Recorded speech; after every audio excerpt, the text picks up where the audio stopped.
Салам достор, аты жөнүм Назира Бердиулова, YouTube каналыма кош келипсиздер. Мен мектептерди көп алмаштырганмын кичинекейимде. Мисалы, ар бир жылы жаңы жылдагы ёлкада мен клоун болуп выступать этет болчумун. Ооба. Сабырдуусузбу? Жок, сабырдуу эмесмин. Сабырдуу эмесмин. Бул апамдыкы. Апамсыз вообще сабыры жок. Кайсыл жерде бирөө нааразы болсо, мен барып сурап, эмнеге сен нааразы болуп жатасың деген почему-то мен өзүм мойнума илип алгандай парызым болуп калган. Я думаю, то, что журналисттерге эч ким буйрук бербеш керек, мону иликтеп бер депчи. Бир гана эл сураныш керек. Парламенттеги депутаттар деле иликтөө жүргүзсө болот, алар деле. Күндөн күнгө иликтөөнүн саны көбөйгөн сайын сени жаман көргөн тараптагы саны көбөйө берет. Себеби ар бир окуянын бир жагында чындык болот, бир жагы, мисалы, ошол көрсөткөн чындыкка чычалагандардын саны дагы көбөйө берет. Мен өзүмдүн саясий көз карашым үчүн эч кимге отчет бербешим керек. Аябай кызык экен анан. Сиз сунуш киргиздиңизби анан? Ооба, мен сунуш киргиздим. Үйнөнө мектеппи? Да. Кудай берген мүмкүнчүлүктү колдон чыгарбаш керек деп эле мен айттым, я хочу замуж. Балалуу болгондон кийин у меня алгачкы жолу я почувствовала страх. Негизи ушул айым өзүнүн каалоосу менен жашоо сүрүш керек. Элдин урматына эле ээ болсом деген ой менен жашайт болчумун.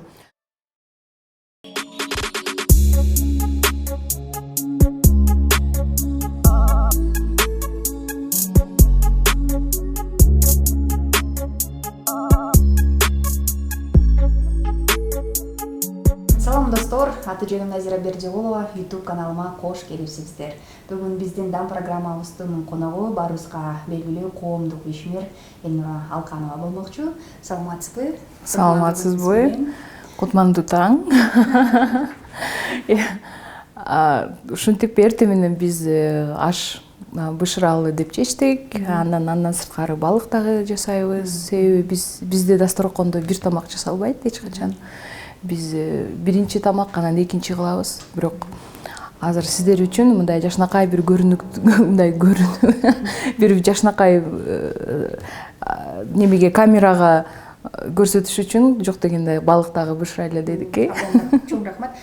Келиңиз алгач бизге аш бышырууда кадимкидей эле сабиз керек. Ооба. Мен мисалы мына Бишкекте 2008-жылдан бери жашаймын. Анан аштын көп эле түрүн жеп көрдүм. Анан Өзбекстанда Самаркандтын пловун, Ташкенттин баардык жерде эле жеп жүрөм. Казакстанда деле жеймин, бирок анан кайра эле мен баягы мурда мен кичинекейимде ошто жасаган эле рецепт ошол эң мага ыңгайлуу, элге жагымдуу экен. Ошол үчүн мен монтип сара мен лично мага үчүн ошол мага дамдуу болуп сезилет. Ошол үчүн мен могу сары сабизди табып алып келем.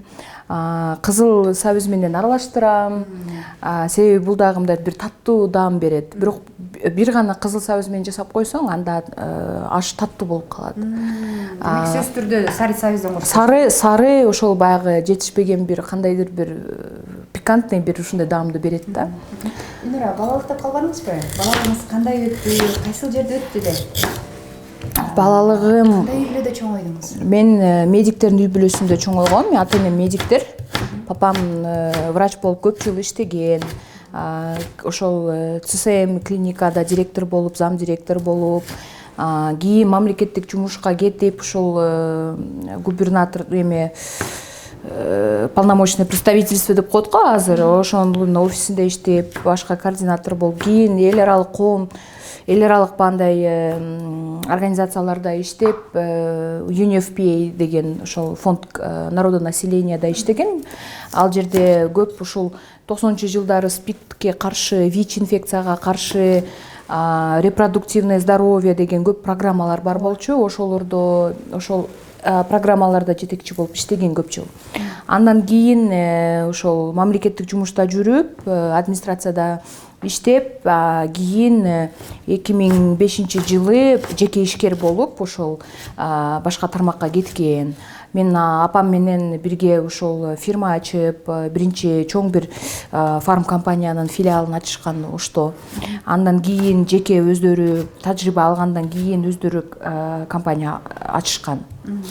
Ошол азыр ал компанияны мен өзүм мен жетектебейм, апам жетектейт, бирок мен азыр негизги учредительмин. Себеби ал компанияны 10 жыл иштетишти. Андан кийин 2015-жылдан бери мен дагы өнүгүү тармагына аралашып, анан юридический отделин өзүм жетектеп, өзүм карап, бүт маселелерин, юридикалык жактан маселелерин караштырып, анан акыры сунуш беришти мага ушул. Мен дагы сурайм да, мисалы, кандай ушунча жумуш кылып, ушунча иштеп атам, кандай болот деп. Анан сен учредитель болуп эле кир, анда ушул бардык пайданы сен бизге жардам бергениң үчүн баалап, биз дагы ушундай кылдык деп. Азыр мен ошол болгону бизде ушу 1-2 инвестор бар. Ошолор менен документация, поддержка, финансовый отчетторду жасап, лицензия жактарынан аралашам.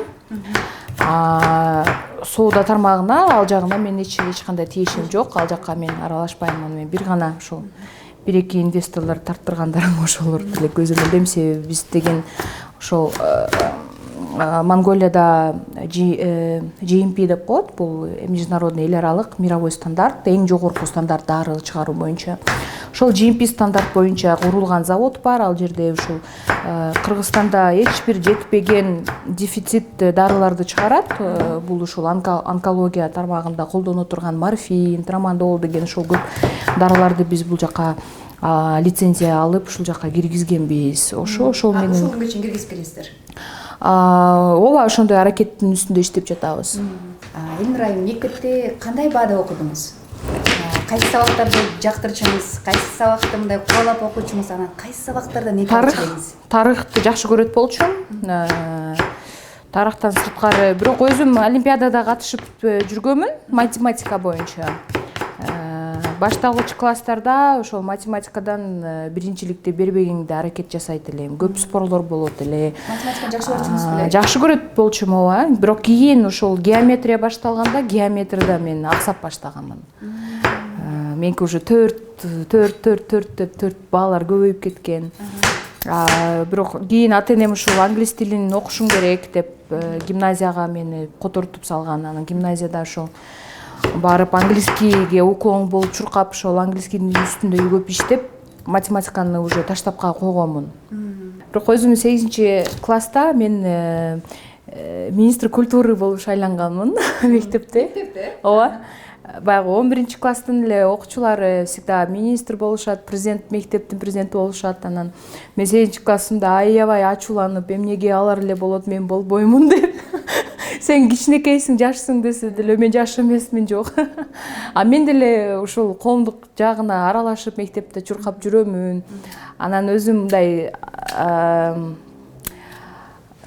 кандайдыр бир трюктар жасайт болчумун. Типа из мира акробатики. Шпагат көрсөтчү. Ооба, ошондой нерселерди жасап, мисалы, ар бир жылы жаңы жылдагы ёлкада мен клоун болуп выступать этет болчумун. Кызык. Анан ошентип аралашып жүрөсүң, бирок эч кандай бир регалий, статус бербейт, же жок дегенде анан министр культуры болуп кылып бериңиздер деген.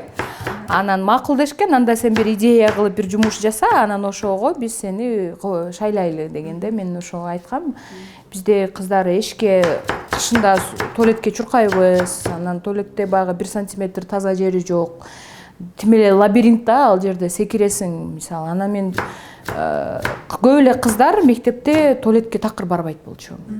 Үйүнө чейин чыдайт эле, үйүнө чуркап барып келип, эч кандай шарт жок. Эшиктеги туалеттин мисалы мындай Оштун кайсы жери болот ошондо? Бул бизде ушул мен 60 лет деген мектепте окуганмын, 8-классыма чейин. Андан кийин ошол эмеге гимназияда окудум. Айылда тоже окуганмын, потому что мен өзү негизи тайнемдин колунда өскөнмүн. Тайнем 2007-жылы каза болгон, мен 10-классымда окуп атканда, анан кийин мен ата-энем ушундай көп жумушка кетип, анан мындай на заработки Казакстанда дагы иштеп жүргөндө атам. Казакстанда көбүнчө мындай коммерческий неме, коммерция жагында. Анан ошол үчүн мен көп жылдары тайнем менен болгом. Кийин тайнем каза болгондо энемдин жанында болгомун. Ошол үчүн мен мектептерди көп алмаштырганмын кичинекейимден. Кайсы мектеп эсиңизде калды көбүрөөк? Кайсы мектеп жакын көрүнөт сизге? Кайсы? Не знаю, я больше помню, я больше вот университетские очень прям помню, да. Мен стажировкага Малайзияга кеткенмин. Когда я туда поехала, Ал жака кантип барып калдыңыз? Мектепти бүтүп? вот студенттер үчүн ISEC деген программа бар. Азыр деле иштеп атса керек. Мен ушул студенттик кезимде ал өтө популярдуу программа болчу. Ошол программага мен кайрылганмын, тапшырганмын. Анан стажировкага мага чакыруу каты келген. Science of Life Studies деген организация болчу. Бул 5 өлкөдө иштейт болчу. Ошо Японияда, Малайзияда, Индияда, дагы башка ошол Таиландда иштейт болчу. Малайзияга ошол жерге мага чакыруу келген.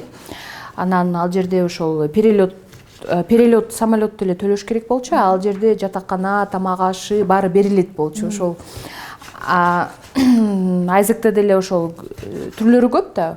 Өзүң акча төлөп барасың, өзүң жатаканаңды төлөйсүң, ошондой условиялар бар. Кээ бирлери мындай экзаменди мыктыраак тапшырсаң, кээ бир расходдорду алар покрывать этип беришет. Мисалы, ошого мен ушундай кылып ата-энем мага ушул поездкаларын төлөгөн, анан ошентип барып мен ал жерде ата-энеңиз мурда эле ушул билимге умтулганга сиздерге шарт түзүп берген экен да?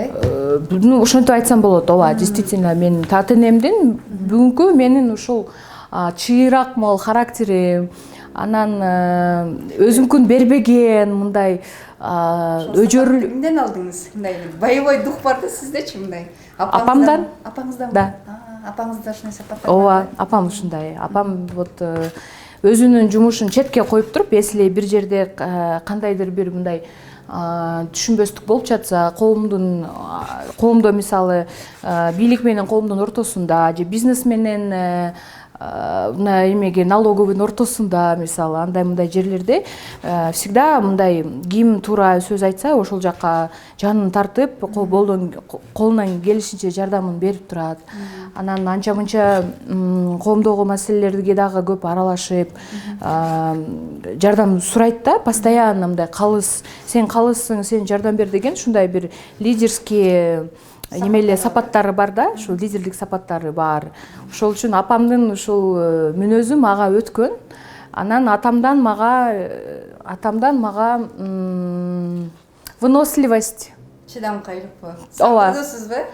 Жок, сабырдуу эмесмин. Сабырдуу эмесмин. Бул апамдыкы. Апамсыз вообще сабыры жок. Мен дагы анча мынча, бирок үйрөнүп атам. Бул сапаттарды алганың менен бирок аны сен анын үстүнөн иштесең болот да. Мен иштейм, мен өзүмдү улучшаю. Анан азыр бир аз мындай эле чыдамкай эле болуп калдым. Бирок ушул именно выносливость, да, вот эта черта характера, это у меня от папы. Анан Малайзияны көздөй жөнөдүңүз. Ооба, Малайзияда ошол мугалим болуп иштеп, англис тилинде ошол эмедеги Шри-Ланкада, башка өлкөлөрдөн беженец болуп качып келгендер, алар билимге эч немеси мүмкүнчүлүгү жок.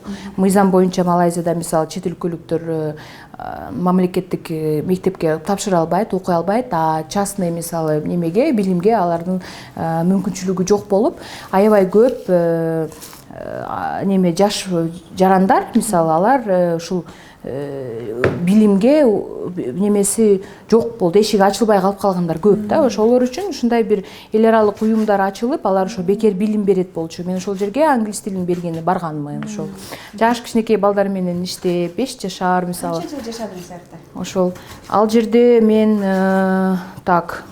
но я достаточно долго там была. Потом я сюда обратно вернулась. Себеби мен ушул дипломатиялык академияда окуйт болчумун. Анан мен окуум күчөп кетип, анан окуума кайтканы аргасыз болгонмун.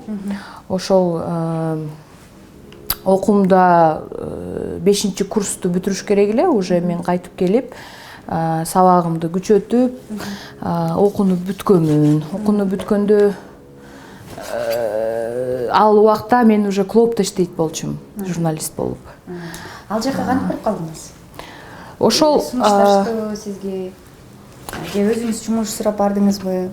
Клубко мен ошол окуумда экзамендерге даярданып жүргөн маалда мага мындай бир сунуш түшкөн. Малайзиядагы тажрыйбаң жөнүндө кантип студенттер барып ошол жерде стажировкага өтүп атышат, кантип даярдык көрүп атышат деп. А мен мисалы эл аралык мамиле боюнча адистикке окуп жатып, мен үчүн мисалы өтө чоң тажрыйба керек болчу тилди өздөштүргөнү. Анан ошол жөнүндө айтып бер деп чакырып калышкан. Интервьюга чакырышкан, ооба. Так, бизде этти кесип бүттүк, азыр жандыралы, май куюп. Бышырык. Анан ошентип мени ошол программа жөнүндө маалымат айтып бер деп эле мени маек алганды чакырып калышкан. Ошондо алгачкы жолу мен көргөнмүн да, журналисттерди көрүп. Мен журналисттерди мурда телевизор аркылуу эле көрөт элем. Көрсө силер экенсиздер деп аябай мындай башка планетанын адамдарындай болгон да мага. Себеби мен мындай айылдын эле мындай эле жөнөкөй эле кызы боломун да.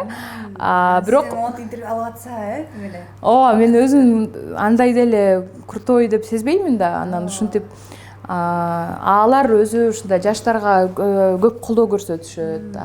Анча мынча колунан бирдемке келе турган жаштар болсо ушинтип маек алып, мисалы, ушинтип көңүлүн көтөрүп коюшат да, ушундай мүнөзү бар өзү клубтун. Ошентип ал жерге түшүп калып, анан сунуштаган, мен силер аябай жакты, эмне ушундай фантазиямда бар болчу, макала жазып, бирдемке чыгарып деп. Менде өзүмдө блог бар болчу да. Мен көп саякатка чыгып, мисалы Малайзияда жашап жүргөндө биз пятницага чейин иштейт элек, 5-күндөн немеге чейин 3 күн, мисалы понедельникке чейин биз эс алганы каждый ар бир жума биз очередтен ар бир островторго, мисалы Таиландка болсо Таиланд, Индонезия болсо Индонезия жакка бүт ушул аралдарга, жакын не только жакын шаарлар, в основном биз ушул немелиги аралдарына бар кетет элек. Мисалы автобуска отуруп эле барып, кийин катерге же немеге отуруп эле паром менен эле дальше аралдарга кетип калат элек. Ошентип жүргөнбүз да, мисалы. Анан ар бир ошол саякатка чыккан жерлеримде мен жеке блогдо жазат болчумун ошонун баарын. Ушул жака бардым. Ооба, мисалы мен ал убакта мен вегетарианка элем. Эт жебейт болчумун. Анан ал жака баргандан кийин бизде командада кээ бирлери башка өлкөдөн, бирөөсү Новая Зеландиядан, бирөөсү Египеттен, мындай араб немелер жарандар менен мисалы биз кесиптештер бир саякатка чыкканда бизде аябай мындай кызыктуу окуялар болот болчу. Биз бир кафеге кирип тамактаналы деп курсак ач, 5 саат жол жүрүп анан кирели десек, мен ал жерге кирмейби, бул жерде спирттик немелер, ичимдиктерди сатат экен дейт. Ай кой, бул жака кире албайт. Экинчиге барсак, бул жерде эттен башка эч нерсе жок экен. Жок, биз вегетарианский табышыбыз керек деп. Аябай мындай бир ар бир улуттун, ошол ар бир кесиптешибиздин артында чоң бир улуттун, чоң бир баалуулуктары, ошолорду бар да. Анан биз баарыбыз бири-бирибиз менен кагышат элек. Бирок ошол ынтымакты сактап, ошентип саякатка чыгып, почти. Бирок азыр биз аябай бекем доспуз. Байланыштырып турат. Азыр до сих пор аябай бекем доспуз. Мындай биз идеология жактан аябай мамилебиз күчтүү бири-бирибизге. Анан анча-мынча мен мисалы азыр ушул саясатка келип, саясатка аралашкандан бери, мисалы мен ориентир издейм да жашоодо. Эмнени туура эмес кылдым, эмнени туура кылдым деп ойлонгондо, мен кайра эле ошол өзүмдүн кесиптештериме, досторума кайрылып, мен алар менен баарлашып, алардан мындай жашоодо ориентирге мага жардам бере турган ушундай командам бар да. Ошо биз постоянно бири-бирибизди колдоп турабыз. Анан ушул Малайзияда окуган программаңыз мага жакты, анан бир суроо пайда болду да. Ошондой программа негизинде, мисалы үчүн бизде да мүмкүнчүлүгү чектелгендер бар да, ошолорду ошондой программа менен окутсак кандай болот, Элнура? Биздеби? Ойлонуп көрдүңүз беле, ошондой бир мектептерди ачсам деп. Мисалы үчүн бир үй бүлө бар, 5 бала, анын баардыгына курска жөнөтөп, бир курс билесиз, 2000 сомдон 1000 сомго. Туура, мен деле туура ушул жөнүндө ойлорум көп. Бизге Кыргызстанга тоже мындай гранттар аркылуу эл аралык мамлекеттер көп жардам берет. Бирок алар аябай көп мындай саясат жакындан поддержка көп берет.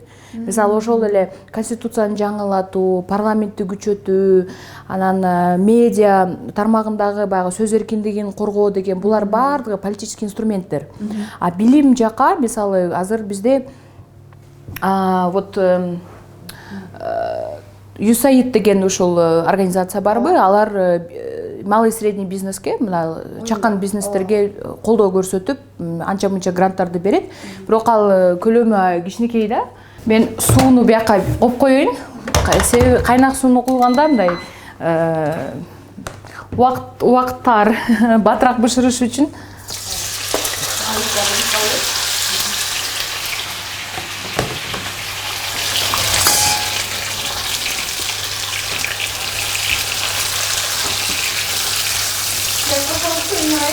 Ооба. Пияз менен азыр ошол сарымсакты, азыр чеснокту даярдап койдум. Ушул эт бир аз эле куурулгандан кийин ошону кошобуз. Башкача жасайт экенбиз, сарымсакты биз аягында кошобуз. Буну бул жака эмес. Бул кака эле. Бул балыкка болчу. Мен даярдап койдум. Бул балыкка болчу. Бул жакта даяр. Бесигим бар экен. Сиз биринчи кошот экенсиз да. Ооба. Биз аш демдегенде бул биздин таластыктардын варианты окшойт да, биз аягында кошобуз. Эмнени? Пияздыбы? Чесноктубу? Жок, чеснок даамын эмнеге берет? Чеснок биринчи очередь этке берет, да? Этке обязательно. Анан мисалы тузду мен мындай кашык менен эче албайм. Тузду мен колго ченеп алам да ар дайым. Анан этти майга салганда эле, анан тузду бат эле бериш керек. 1 мүнөттүн ичинде эле туздаш керек. Себеби эт куурулганда эт кичинерет. Анан согу чыгат. Согу чыгып атканда тузду кайра соруп алыш керек да. Анан ошондо даамы башкачараак болот. Мындай даамы чыгат да эттен. Анан убакыт жагынан дагы эт батыраак куурулат. Мисалы этке туз салбай кууруп көрсөңүз, 2 эсе көп убакыт кетет. Туздаганда бат эле куурулуп берет. Бул жакта баары даяр, эт куурулуп жатат. Бир 5 мүнөттөн кийин пияз менен сарымсакты кошобуз ал жерге. Андан соң бул жакта сабизди кошуп, сабизди бир аз кууругандан кийин эле бул жакта суубуз даяр. Кайнатылган сууну куйгандан кийин эле күрүчтү салып демдеп койсок бат эле бышып калат. Кандай күрүч колдоносуз? Бул ташкентский лазер деп коет. Акыркы 1 жыл бою менин эң мындай жакшы көргөн күрүчүм ушул. Эмнеге? Өзүңүз жериңиз негизи күрүчкө бай жер го. Мен өзү баткен күрүчүн жакшы көрөм. Мындай аппак күрүч болот, ошол аябай даамдуу болот. Бирок мындай баткен күрүчүн мен чоң казанга 50 килограмм плов бышырганда ошондо жасайм. Казанга от. Ооба, от жакканда ошондо аябай сонун болот ал күрүч. Ташкентский бул мындай квартирный условия деп коет. Квартирада бышырсаң, ага үчүн бул даам жагынан сени мындай подводить этпейт. Бул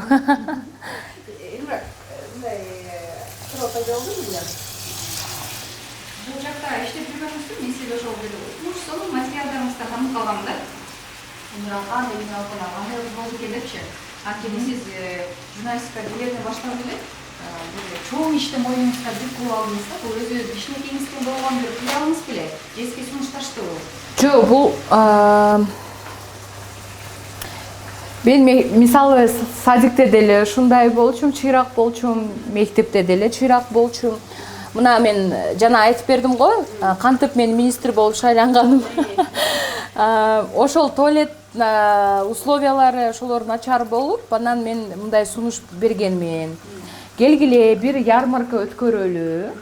Биз үйдөн ата-энебизди баарын сурайбыз, тамак бышырып бер деп айтабыз. Алар тамак бышырат, выпечка жасайт, тортторду бышырат. Биз 3 күн бою эшикте мектептин астына чыгып, узун аябай сонун ярмарка өткөрөбүз деп 3 күн өткөргөнбүз. 3 күн ичинде биз акча жыйнаганбыз, бир 500 000 сомдойбу ушундай акча жыйнаганбыз. Мектеп куракта эле башталыптыр. Анан Уюштуруу иштери. ооба, анан ошол акчага биз алгачкы кирпичтерди сатып алганбыз. Мектептин өзүнүн эле каражаттары жетпегендиктен. Ажаткана куруп берген турбайсызбы? Ошентип биз ажаткана курганбыз. Ал жерде мен алып баруучу болуп, ошол ярмаркада өзүнчө эле монтип папка кармалып, бирдемкени эле сүйлөп. Ошентип өткөргөндөн кийин анан министр культура болуп шайлаган. Анан шайлагандан кийин эле дискотекалар башталган. Дискотекаларды уюштурат элем. Аябай мындай жашоого болгон көз карашыңыз ушул мектеп курактан башталганда эле турбайбы сиздечи? Аз күчтүү ком баралат дегендей. Ооба, ооба. Мисалы, мындай мүнөзүм бар. Кайсыл жерде бирөө нааразы болсо, мен барып сурап, эмнеге сен нааразы болуп жатасың деген почему-то мен өзүм ойнума илип алгандай парзым болуп калган. Эмне үчүн мен ал кишиден сураймын, эмнеге нааразысың, жашоогобу же бирөөгө кайсыл деп. Эмне үчүн мен барып сурашым керек? Ал анын жумушуна кандай мен тиешем бар деген суроо пайда болбойт да менде эч качан. Мен сурап, кызыгып, эмне болуп кетти деп, мисалы, эшиктин астында деле двордо бирдемке болуп кетсе, бир уру кирсе, бир жаш балдар ойноп аткан жерде бир бейтааныш адамдар кирип кетсе, мен ошонун баарын байкап, чуркап чыгып, эмне болду, андай болду деп мен өзүм мындай бир спокойствие табып үйдө отура албаймын эч. Сизге эсикти алмаштырышыңыз керек экен. Бизге милиция тарапта кызматташууга сиз сонун мүмкүнчүлүк бербей экенсиз. Ошол үчүн журналистикада дагы өзүмдү таптым да. Жөн эле мындай жаңылык форматта эмес. Мен 1 ай эле жаңылыктардын үстүндө иштедим, кийин эле спецрепортажга өтүп эле иликтөөлөр жасап баштадым. Алгачкы иликтөөңүз аябай укмуш болгон, айтып берсеңиз. Кантип ал иликтөө сизге келип калды? Өзүңүз иликтеп көрөйүн дедиңизби же сунуш келди?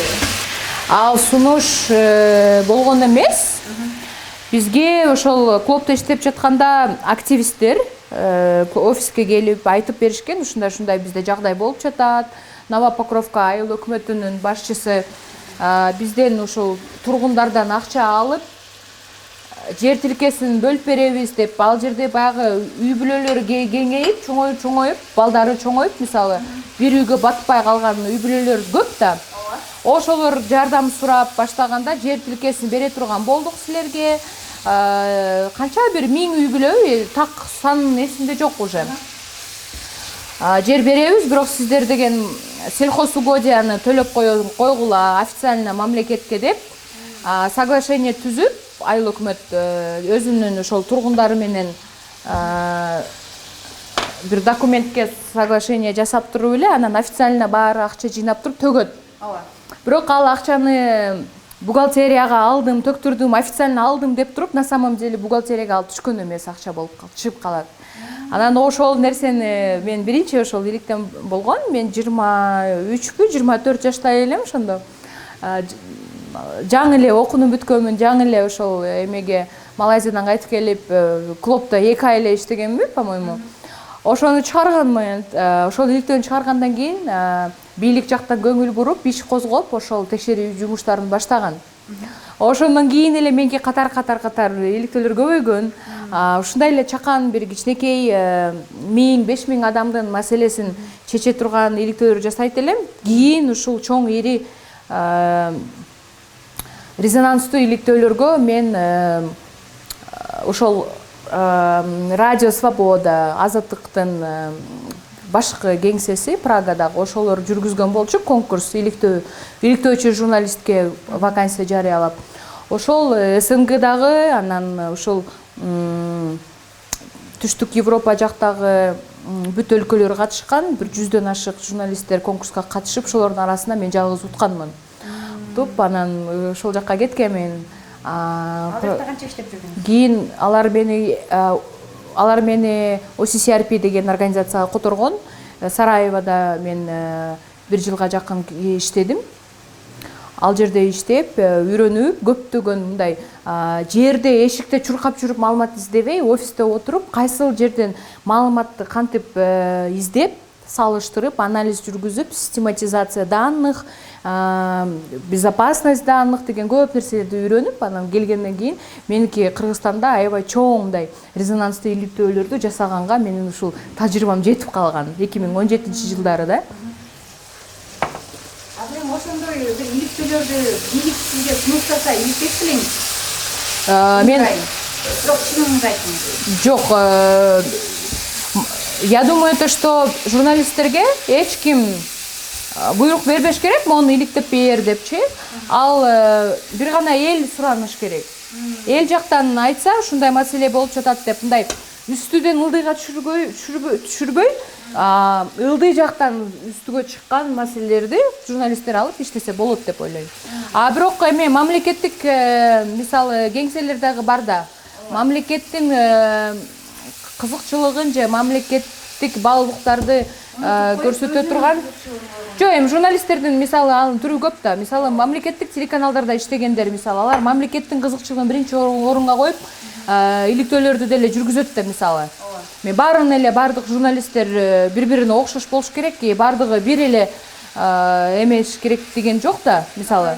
Да, мамлекеттин өзүнүн саясаты болот, анан элдин саясаты дагы болот да, элдин кызыкчылыгы дагы болот. Ошол үчүн элдин кызыкчылыгын талашкан журналисттер деле мыкты деп ойлойм. Анан мамлекеттүүлүк үчүн иштеген журналисттер дагы, алар дагы өзүнүн ушул коомдо орду бар деп ойлойм. Макул, эгерде бийликтен болбосо дагы карапайым элден, сизге бир сунуш түшүп калды. Элнура, сизден сурамайчы, мына ушундай бизде бир суу чыкпай жатат, же болбосо бул жерге свет коюлмакчы, дагы бир нерсе деген сыяктуу иши менен сизге кайрылса иликтеп бере аласызбы? Иликтейт билеңиз, кайра кайтып келүү жокпу кыялыңызда? Кыялымда азыр кайра иликтөөгө, именно журналистика тармагындагы иликтөөлөргө кайра келүү ниетим жок. Ал андай текшерүү иштерди аны бир гана журналистикада эмес, аны кайсыл жерде сен болбосоң аны жасасаң болот. Медицина тармагы болобу, билим берүү тармагы же ушул укук коргоо тармагы болобу, кандай болбосун, же парламент болобу, ар бир жерде сен эсли билсең, кантип иликтөө жолдорунун ыкмасын сенде ошол ыкмаларды сен билсең, анда сен жүргүзүүгө сенин жумушуң тоскоолдук кылбайт. Наоборот, ошол мүмкүнчүлүк болуш керек. Көбүрөөк мисалы маалыматка ээ болуш үчүн сага кандайдыр бир статус керек болот. Ошол үчүн, например, азыр менимче парламенттеги депутаттар деле иликтөө жүргүзсө болот, алар деле. Себеби аларда жөнөкөй журналист менен салыштырмалуу көптөгөн маалыматтарга доступу бар болот. Алар окуп көрсө болот. Көп мыйзамдар именно парламентке мүмкүнчүлүк берет. Көп документтерди окуган. Жөнөкөй жарандарга, журналисттерге андай мүмкүнчүлүк жок. Айнура, мисалы үчүн, Улан Эгизбаевди билебиз, абдан күчтүү болчу да, иликтөө боюнча. Андан кийин эле сизди билем. Сиздерден кийин бир мындай чоң резонанс жараткан журналисттер көп бар, эмнеден уланып көрөбүз? Бул саясатчылар бир кысым болуп калган жокпу? Анткени сиз жогоруда айткандай, кээ бир иштерди аягына чыкпай эле өз жактан телефон чалуулар болуп, коркутуулар болуп, анткени ар бир адам өзүнүн жанына, өзүнүн жакындарына тартат да, туурабы? Ал дагы эртең бир нерсе болушун каалабайт. Эмне үчүн чыкпай жатат анда журналисттер деген суроо пайда болду да. Чынында эле оорбу ушул бир адамды иликтеп, аны чыгаруу? Морально тяжело очень. Себеби сен иликтөө жүргүзүп жатканда сен бир жакка жагынасың, бирок экинчи тарапка жактырбайт сени. Анан мисалы ошол күндөн күнгө иликтөөнүн саны көбөйгөн сайын сени жаман көргөн тараптагы саны көбөйө берет. Себеби ар бир окуянын бир жагында чындык болот, бир жагы мисалы ошол көрсөткөн чындыкка чычалагандардын саны дагы көбөйө берет. Мисалы ошондой эле менде жылдан жылга менин жасаган иликтөөлөрүмө чычалаган ошол бийлик жакта жүргөндөрдүн саны көбөйгөн. Мисалы жөн бир гана иш козгоп, эми ага деле иш козгоп, эптеп эле баягы мынтип текшерип көрүштү. Бул мүмкүн өлкөдөн качып кетет деп, мен өлкөдөн качкан жокмун, мени эч ким камай албайт, эмнеге мени кыла албайсыз? Эч кимдин эч кандай колунан келбейт. Мага бир үстүмдүк кылып же коркутуу, үркүтүү мага өтпөйт. Калган нерселерди кылып көрсөңөр болот деген мен өзүмө жеке өзүмө ишеничим бар, ата энем бар, ишене турган. Кийин мен турмушка чыктым 2018-жылы, менин жолдошум бар. Анан Алла Таала бар да, Кудайым бар. Ошол менде оң жагымда дагы, сол жагымда дагы, астымда дагы, үстүмдө дагы менде колдогон ушундай күчтөр бар да. Ошолорго мен мындай үмүтүм менен, ошолорго ишеничим менен өзүмдү эркин сезишим керек.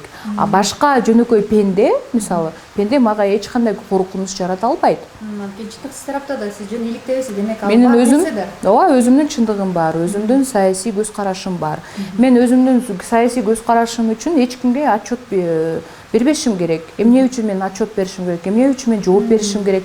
Мисалы, мен бир күн дагы мамлекет жумушта иштебесем, бир күн дагы мисалы же депутат болуп иштебесем, же эч кандай бир бийлик жака бир дагы мен тиешем болгон эмес. Андан болбой туруп, мисалы, көп эле, мисалы, ушул эле саясий күчтөр кээ бир адамдарга тили өтпөй, бирок мага окшогон жаш кыздарга тили катуураак өтүп, мисалы, мени аябай эле үстүмдөн кара маалыматтарды чыгарып эле, кээ бирлери чычалап, жаман көрүп, мисалы, ушундай бүгүнкү күндө оппоненттердин саны көбөйөт. Бирок алардын саны көбөйгөн сайын мен дагы күчөп жатам, мен дагы өркүндөп өсүп жатамын да. Ошол үчүн ар дайым мен ойлойм, мына жүзүң элдин астында жарык болуш керек. Ал каныма бир гана акча берсең гана иликтейт дегенде бир сөз тарап кеттилер сиз тарап жака, акча берсең иликтейт, ошол ишинди ачып берет деп. Ким айтты аны? Социалдык тармактарда, комментарийлерде, мисалы үчүн, элдин арасына тараган сөз. Канчалык эмне ошол чын? Жок, мен билишимче сиз эл тараптасыз да. Мен мисалы эмнеге айтып атам, ошол маалыматты ким айтты деп. Ким дегенде эч кимде жооп жок. Конкреттүү түрдө могу киши же ал деген, мисалы, адамдар өзүнүн жүзүн ачып, мындай болгон деп показания же мындай публичный маалыматты таратып айта албайт эч ким. Бирок ушул эле интернетке кирип, бекинип, туугандардын аккаунтун алып алып, кел бир коммент жазып алайын деп, же бир фейк аккаунт ачып алып, бирдемкелерди жазып эле, ушинтип сенин аброюңа шек келтире турган маалыматтарды чыгарат. Эми бул жөнөкөй эле саясаттын ушундай эмелери да, инструменттери. Ага көп берилбеш керек. Бирок ошол суроолорго улам мен жоопторду берип турамын. Себеби мен өзүм мындай эле туруктуу үй бүлөнүн баласымын. Анан туруктуу үй бүлөнүн баласына турмушка чыктым. Менин күйөөм ысыхат адам болот. Мен өзүм оштон болуп, өзүм кичинекей жашымдан кыялданганмын. Ушул Манас эпосу эмне үчүн жаралган деген суроодон баштайын. Мен плавно мындай үй бүлөдөгү биздин баалуулуктарга байланыштуу нерсени, окуяны айтсам дейм да. Эми өзүмдүн пикиримди айтайын, окуя эмес. Манас эпосу эмне деп жаралган? Кандай цели менен, кандай каалоо ниети менен чыккан? Максаты эмнеде Манастын, Манас эпосунун? Бул когда все 40 племен объединяются, рождается нация кыргызов. 40 чоро бириккенде? 40 чоро бириксе, кыргыз жаралат деп. Кыргыз деген улут качан жаралат? Ушул Манас эпосу кыргыз улутунун жаратканы негиз болгон да. Ошол 40 чоро кантип бириккен? Манас эпосу бизге идеология болуп, биз биригип атабыз. Демек, биз ушул жети думанда жашап, баарыбыз бири-бирибизден сурайбыз, кайдан болосуң деп. Мага бул суроо мурда жакпайт болчу, азыр мындай көнүп калдым ал суроого. Бирок мен өзүм жеке ниет кылганмын. Демек, ушул биздин ата-бабаларыбыз бизге урпак кылып таштап кеткен идеологияны сактап, мен дагы келечекте ушул чүйгө турмушка чыксамбы? Чүйгө талас болобу, нарын болобу. Бирок менден алыс болсун, алыскы кыргыз жаранына сүйүп калсам экен деп мен кыялданганмын. Кудайым мага ошону берди. Ал чорону кантип таптыңыз? Каяктан таптыңыз? Ким тааныштырды? Тиндер аркылуу, интернетте эле тапканмын. Анан баардыгы мындай шок болушат да, кантип сен Тиндерде таптың деп. Тиндерде бүт эле несерьезныйлар, опасныйлар бирдемке дейт. Мен ушундай жумушум өтө татаал. Анан мен жумушум мындай аябай чоң себепкер болгон. Мен жеке жашоомдо жашоо болгон эмес эч. эч бир мындай бизде мүмкүнчүлүк жок эле сыртка чыгып кафеге барып бирөө менен таанышып же китепкана эми китепканага азыр жаштар барбай деле калышкан туурабы. Анан кайсыл жерде таанышасың, кайсыл жерде өзүңдүн мисалы жарыңды мындай табасың деген, түбөлүгүңдү табасың дегенде мен ойлонуп анан ушул интернетте фейсбукка мага аябай көп фанаттар жазат да ушул сени жактырып калдым, ай жолугалы, ай таанышалы деп. Кээ бирлери айта албай ишим бар эле деп дагы жазышат да. Анан бирок как-то вот аларды фанат катары көрөм да. Это просто фанаты деп эле мындай эч бир мындай интерес пайда болгон эмес. Анан, наверное, бир нейтральный жер болсун. Менин атымды билбеген, фамилиямды билбеген, жумушумду билбеген таптакыр эле жөн эле сүрөтүм эле бетим, анан кийин Эля деген атым эле чыкса экен болду деп анан жашымды белгилегенмин. Ошентип эле чыгарганмын. 1000ге жакын аккаунт жазган мага таанышалы, лайк басып.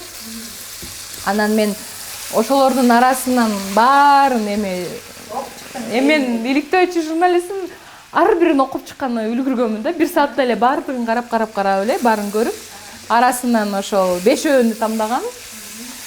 Кадимкидей эле мындай кастинг болгондой эле айтып атам да, как будто это кастинг.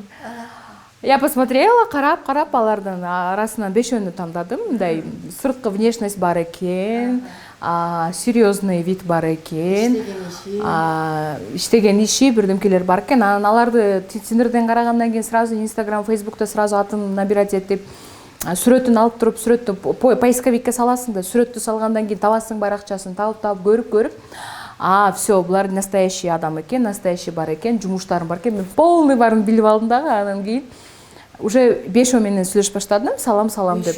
Параллельно, ооба. Коюңузчу. Жок, мен айтып атпаймынбы, ал жерде Тиндерде лайк басасың, мен лайк менен жооп бердим, анан сообщение ачылат. Сообщение ачылганда салам деп бири-бирибизге жазыштык, 5-өсүнө мен жооп бердим. Анан эң мындай нормальный, жашынакай мындай сөздөр менен, адекватный, жашынакай сөздөрдү жазган экөө болду. Бирок экөөнү тең мен телефон номерин бербей коем. Чоюп, убакты чоюп жүрө берем, эми кимде терпение бар экен деп. Сабырын текшерип. Анан ошол эле мен Алиаскар эле сабырдуулукту көрсөтүп, ага WhatsApp номеримди бердим. Ал WhatsAppка жазып баштады. WhatsAppка жазгандан кийин тоже мен занятмын, мен бош эмесмин деп туруп, анан кайра эле WhatsApp сториске спортзалда же бир жерде тоого чыгып алып отурган сүрөттөрүмдү чыгарып, аябай мындай сабырдуулукту текшерип жүрдүм. Жолукпай, анан даярдап 1 ай, мындай 1 ай эмес, 2-3 жума бышырып, анан жолугушууга баргандан кийин все. Я думаю, что вот человек уже влюбился в меня.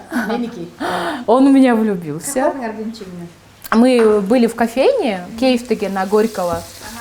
Ошол жерде тааныштык, увиделись, но все, он понравился. То есть у него внешность красивая, а для меня внешность это аябай чоң мааниге карайм да, для мындай сырткы немеси, бети, мындай телосложение, плечи, для меня это очень важно, да. То есть мужчина брутальный болуш керек, мужчина характери өтө мындай сабырдуу, спокойный, анан жөн эле сүйлөй берет го, ар ким менен эле достошуп, айлана чөйрөсүндө адамдары көп, кругу чоң адамдарды. Это не мой типаж. Мага жакпайт. Мага мындай өтө осторожный, 1-2 доско эле ишенип, сөзгө бекем, аз сүйлөгөндөр жагат да. Ошондой бала менен тааныштым, Алиаскар аты. Таанышкандан кийин биз 2 ай сүйлөштүк. Момент, когда я за него захотела замуж, это вот... Это вы захотели? Да. А не он? Нет. Ай, кызык экен анан. Сиз сунуш киргиздиңизби анан? Ооба, мен сунуш киргиздим. Үйлөнөйүк деппи? Да. Ой. Он же, он же учился в Германии, в Анкаре еще учился. Анан ал жактан кайтып келип, он в институте стратегических исследований работал. То есть өтө мындай консервативдүү, өтө сложный жумуш, аналитика көп. Алар МИДке аябай көп аналитический записка даярдаган, ушундай аналитический органда. Ошол жерде иштейт, мындай аябай серьезный. Анан эми биринчи карьерандагы эң биринчи кадамдар ал эми келген да, Бишкекке кайтып келген. Мен биринчи кыз болупмун ал менен таанышканча, Бишкекке ал көчүп келгенден кийин. Мен анан болду, мен бул баланы жоготуп алсам, бул дальше башка Бишкектеги менден өткөн суулар менен таанышса башы айланат точно. Буну тартат деп мен шашылып байкап жүргөнмүн. Бирок ошол когда я поняла, что это вот мой человек, это биз Буранага бардык. Буранага кайсы бир Японияда фонд менен иштешет болчу. Ошол кишилер келетат. Ошолор там, оказывается, археологические раскопки есть. Биз ошону заранее барып текшерип көрөлү, бул маалыматты. Точно там раскопки есть. Илгерки каравандын бир точкасы болгон экен. Они шелковый путь исследуют. Кайнак суу куябыз азыр, Азыр кайнак суу куябыз. Мен бир аз тузду кошуп койдум. Акырында себеби сабизге туз кошулган эмес болчу. Мен баарын мындай көзгө эле ченеп эле куя берем. Как чувствую, готовлю. Анан биз Буранага барып ошол археологический раскопка болгон жерлерин, кайсы жерде петроглиф бар, жокпу, чыңбык калппы баарын текшерип даярданып маалымат топтогону барганбыз. Барып ошол жерден келатканда машинеси бузулуп калат. Романтика. Машинеси бузулуп. Каяктагы романтика? Машина бузулду да жол. Романтика эмес. Биз жолдон келатканда, мынау немеге жеткенде, Кант шаарына жеткенде, Кантта машинеси бузулуп калып, машинесин күйгүзгөндө эле 10 метр жүргөндө кайра өчүп калат, 10 метр кайра күйгүзөт, 10 метр жүргөндө кайра өчөт. Анан объезднойго чейин ар бир 20 метр, 10 метр, 20 метр күйгүзүп, 20 метр жүрүп кайра өчөт, күйгүзүп кайра өчөт. Анан мен унчукпай отура бердим, объезднойго жеткенде анан мен такси чакырып, отуруп такси менен үйгө кетейин, сени кыйнабайын десем, жок деди. Жок дегенде мен анан унчукпай отуруп калдым, анан бир 300-400 жолу точно машинасын оталдырды да. 20 метр жылат, кайра күйгүзөт, 20 метр жылат, кайра күйгүзөт. Мен анын сабырдуулугуна мындай баа бердим да. Ошентип мен үйгө чейин жеткирип, анан кайра такси менен үйгө кетесиң десем, жок, мен кайра эле ушинтип күйгүзүп үйгө жетем дегенде мен. Анан орто жолдо багындай мени как лузер такси чакырып отургузуп, өзү жолдо жалгыз калып, анан мен кыйналсам жолдо сен менен бирге кыйналайын, отур жанымда до конца жеткирем деп, ушундай мүнөзү мага жакты да. Анан уят болуп калат болчу да, мен таксиге отуруп кетип калсам. Анан жок, мен жеткирем деп. Сунушту кантип киргиздир? Ошентип. Кантип киргиздиңиз? Анан мен айттым, я хочу замуж, мне 26 лет, 26-га чыктым. Саясатта ошол убакта мага Басы ал алкан экенин билгенде шок болуп калган жокпу? Жок, кимсиң сен деген ал билбейт, биздеги саясат түшүнбөйт, ооба, аны билбейт дечи. Анан мен мынтип айткам, ошол убакта вот я же очень большие расследования делала. Уже вся страна там говорила, ой, Алканова деген бар экен деп. И ошол убакта на меня же уголовное дело возбудили. И полгода, жарым жыл мени колдой турган, мындай морально көтөрө турган, менин жүгүмдү көтөрө турган жанымда ата-энем бар болчу, бирок ата-энем аябай катуу кыжалат болуп, мен өзүмдү көйгөйүм чечпей, мен ата-энемдин астынан ата-энемди мынтип эле жакшы, баары жакшы деп жүрүп, мага баары жакшы деген айта турган эч ким жок болгон. Ошондо мен 6 ай бою сезгенмин, жалгыздыкты сезгенмин. Ошондо мен турмушка чыгам дегенмин да, турмушка чыгам, я хочу найти, я хочу полюбить деп. И вот Кудай мага бат эле берип койду сураган нерсемди, бат эле таап алдым да, Алиаскарды. Анан айттым, эми Кудай берген мүмкүнчүлүктү колдон чыгарбаш керек деп эле мен айттым, я хочу замуж. Угуп атасыңарбы, күйөөгө тие албай жүрсөңөр, Эльмирадан сонун кеңеш силерге. Жок, чынында да мындай надо чувствовать. Надо чувствовать, когда вот Кудай деле Жөн адамдар жолду. Эми бизде эми Кыргызстанда мына же многонациональная страна, религиялар көп, кээ бирлери Кудайга ишенет, кээ бирлери ишенбейт, башкага ишенет, вселеннаяга ишенет. Эми вселенная деп айтайынбы же Кудай деп айтайынбы? Негизи ушул биздин үстүбүздө турган ушул чоң күч, биздин Алла Таалабыз ушул он всегда посылает сообщение бизге. Ал бизге жол көрсөтөт, ал бизге ар дайым мүмкүнчүлүк берет. Биз ошону туура байкашыбыз керек, туура сезишибиз керек вовремя. көп жерде биз алаксып сезбей калышыбыз мүмкүн да. Ошол үчүн тагдыр бизге көп нерсени бере турган жолубузду ачат да. Анан появился маленький аляскарчик, да? Да, он в 2019 году, вот осенью я родила сына. Ему сейчас 2 года и 3 месяца. Бирок үйдө азыр жок. Себеби биз кышында биз Загородом, алар дачада турушат. Ошого бул жерде аба дагы аябай начар. Ошол үчүн биз азыр мындай үйдө жолдошум дагы жок, ал жумушта. Балам болсо ошол азыр үйдө. Алгачкы сезимдериңиз апаңыздын бир мындай эмгегин жана көбүнчө айтып коет го эми төрөттөн кийин энемдин эмгегин билдим депчи. Эң алгачкы телефон чалым бул менин апама болду депчи.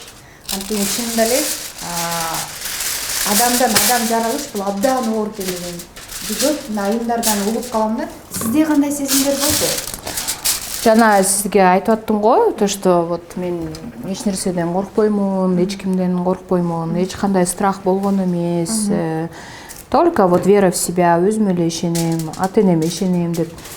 Бирок балалуу болгондон кийин у меня алгачкы жолу я почувствовала страх. Аябай чоң коркунучту сездим, себеби мен мурда мындай өзүмдүн атым үчүн эле иштегендей сезип калдым. Баягы элдер мени ушул кыз жакшы, ушул кыз мыкты, колунан баары келет экен деген мактоо сөз айтса, ошол элдин урматына эле ээ болсом деген ой менен жашайт болчумун. Ушул азыр мына иликтөө жасап, бирдем-жер кылып, кайсыл жерлерде акыйкат жолун издеп табып, элге жардам берсем, элдин кызы болуп, алардын ыраазычылыгын алып эле, батасын алып, мен сүйүнүп эле жүрөм деп ушундай кыял менен жашайт экем. Эне болгондо мен чыныгы маселелерди, эмне үчүн биздин экономикабыз токтотулуп өнүкпөй жатат, эмне үчүн жакырчылык, эмне үчүн бизде билим берүү тармагында билим жок, медицина тармагында мындай бекер медицинада платный медицина, бекер медицина деген жерде биз баарыбыз акча төлөп жатабыз. Ошол эле акча төлөгөн медицинанын сапаты жок.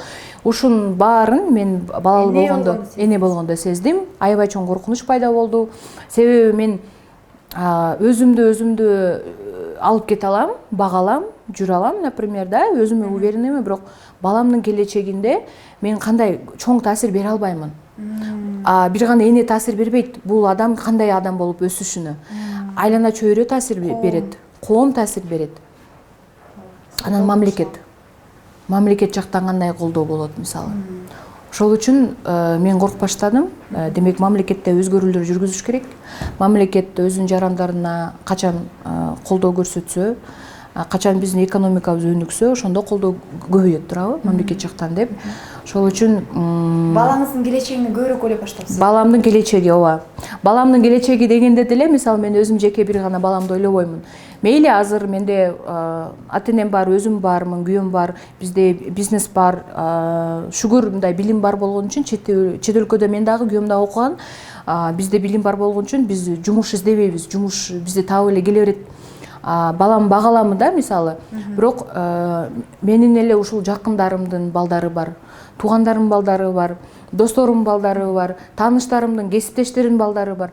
Алардын ою кандай экен? Алардын дагы ушундай эле ою бар. Мен мисалы бир гана өзүмдүн баламдын келечегин ойлобойм. Мен бүткүл ушул өзүмдү бүт жакын көргөн адамдын же бир маршруткада кетип баратып эле бирөө менен случайно таанышып калсам деле, ошонун маселеси, эмнеги боюнча жүрөгү ооруганы, ошонун проблемасы мага мындай өтөт да, бат эле өтөт. Мен башка бирөөнүн сезип жаткан бир кандай неме деп коет, вот это сожаление, да, которое есть. Аяр, мамиле, сезүү. Человек, который испытывает что-то, да, вот это я начинаю рядом нахожусь, я начинаю это тоже чувствовать.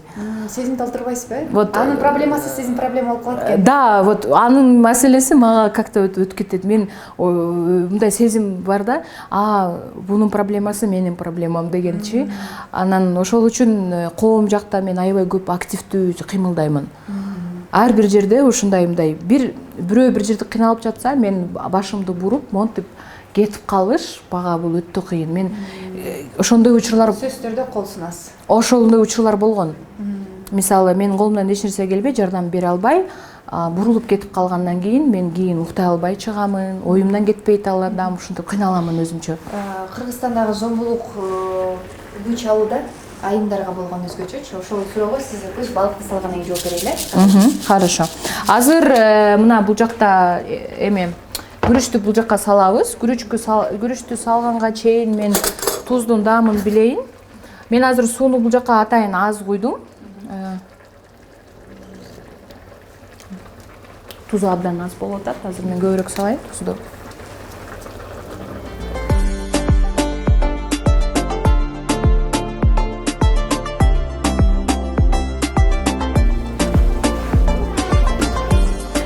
Назира айым, бул жакта аш бышкычекти биз балыкты бышырабыз. Экөө бир убакта бир заматта эле бышып калат. Балыкка эч нерсе кереги жок, себеби өзү эле даамдуу. Буга бир аз эле биз лимон салдык ичине, анан сыртына туз менен бул жакта ушу мурч, анан бул жакта мындай эме бар, специя аралашкан, бул микс специядан бир аз кошуп коебуз. Ушул жетишет, анан ороп эле салабыз. Жакшы.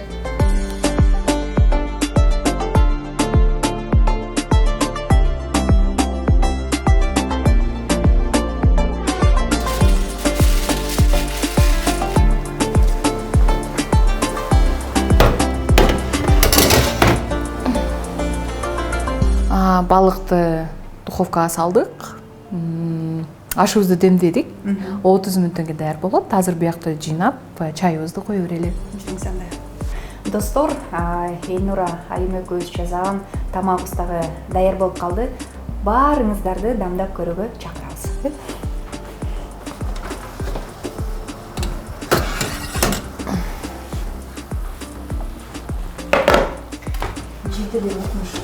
Да?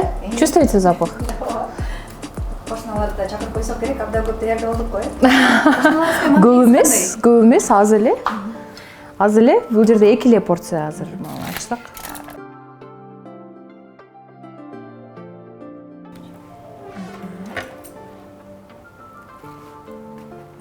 Так.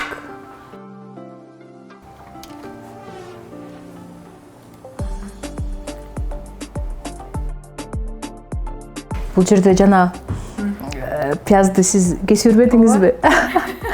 Буну бандай типа колечки. Мен аны таң калып, мен берки пиязды көрбөптүрмүн, ойлоп турдум да. Бул башкача жасайт окшойт, ашты кызыл пияз эмнеге кошуп койдум да, көрсө биз даярдап койгон экенбиз да. Ооба, эми мындай. Эч нерсе болбойт. Үйдө Жейсиз үй шартына. Үй шартына жараша по-домашнему красота. Бул биздин Балыгыбыз. Аперитив деп коелу. Анан азыр ашты чыгарабыз бул жактан. Элнура айым, чыныгы аялдын образын сүрөттөп берсеңиз, 1-2 сөз менен. Аял деген кандай болуш керек?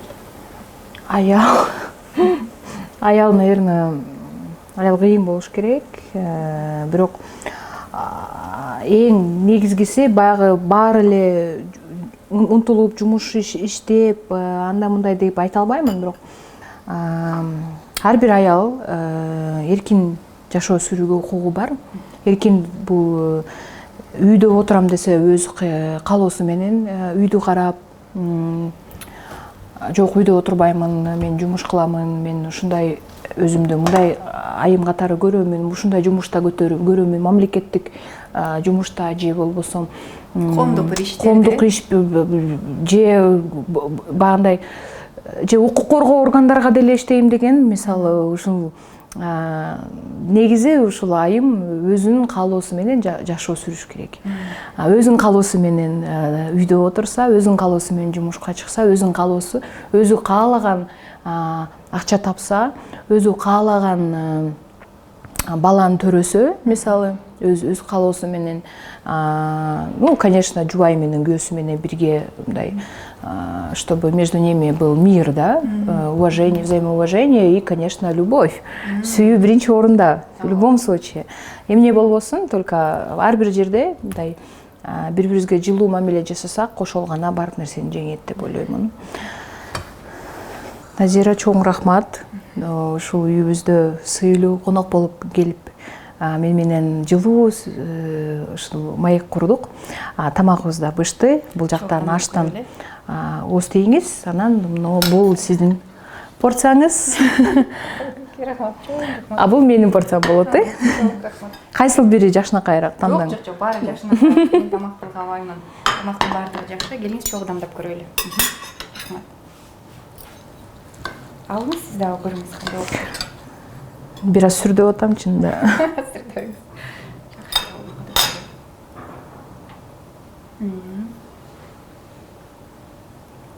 Балык сонмуштур. Аз убакыттын ичинде. Йумшак, наам менен. Эми ашты кандай басарыңыз да азыр.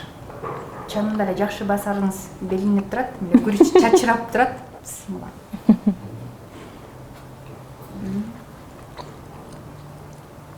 Эт кандай? Эт жакшы курулуп турбу? Аябай жумшак. Ушул убакыттын аралыгында эт мынчалык бат бышпаш керек. Демек чынында эле сиз айткан рецепт чынында эле Бул этти жумшатты да. бир гана менин рецептим эмес. Менин жолдошумдун фермасында чоң мал кармайт. Ошол жактан этти алып келип бышырып жейбиз. Биз баягы чыкты той эт менен берип, ошол үчүн дагы эттин сапаты дагы өтө жогору болот. Достор, мынакей чогуу дамдап көрдүк. Тамактар чынында эле абдан дамдуу болуптур. Бардык айымдарга айтат элем, үйүңүздөрдө дайым ушундай тамактын жыты, майдын жыты чыгып туруш керек. Анткени аял бар жерде сөзсүз түрдө береке, кут, ынтымак, сүйүү болот. Элнур айым, сизге чоң рахмат. Сизге мындай чыгармачыл адамсыз да, бул журналист деген чыгармачылыктын үстүндө иштеп жүрөт дайыма. Чыгармачылык эргүү каалаймын. Ушул үйдө тапчыкалар көбөйсүн. Бакытка бөлөнүп, сүйүүгө бөлөнүп, жакшы бир жашоону жашашыңызды мен чын жүрөктөн каалайт элем. Чоң рахмат. Менин катталуучуларыма да бир жакшы каалоо тилек айтып койсоңуз. Назира айым, чоң рахмат. Ушундай абдан сонун маек болду деп ойлоймун. Анча мынча жерлерде оюм ар жакка качып мындай Жоголуп кетип атат. жоголуп сүрдөдүм чынында мен сүрдөдүм. Өзүмдүн канчалык журналистикада чоң тажрыйбам болбосо дагы, себеби бул биздин маегибиз мындай искренний, аябай ачык сүйлөштүк. Анан тамакты дагы жакшы бышырдык деп ойлоймун. Азыр эч жакка кетпей, менен тамактанып, Сөзсүздө отуруп, ысык чайдан ичип, ысык чайдан ичели. Сиздер ошо менин дагы баракчамда көптөгөн рецепттер бар. Тамак жашоо бул менин ушул хоббим болот жеке. Бул өмүрүмдүн жашап жаткан мындай ар бир негизги маанилердин бири. Ошол үчүн бүгүн биз аш жейбиз. Сиздер Инстаграмда көрөсүздөр. Ошол биздин аштын рецебин. Достор, чоң рахмат сиздерге көңүл бурганыңыздарга. Кудай буйрса бул сиз экөөбүздүн акыркы жолугушубуз эмес. Көптөгөн долбоорлорду, көптөгөн проекттерди чогуу ишке ашыралы. Анда тамактаналы. Кандай дейсиз? Приятного аппетита. Тамагыңыздар таттуу болсун. Достор, аты жөнүм Назира Бердиголова. YouTube каналыма катталыңыздар, комментарий калтырыңыздар. Анан сөзсүз түрдө оюңуз менен бөлүшүп кетиңиз. Сиздин оюңуз мен үчүн абдан маанилүү.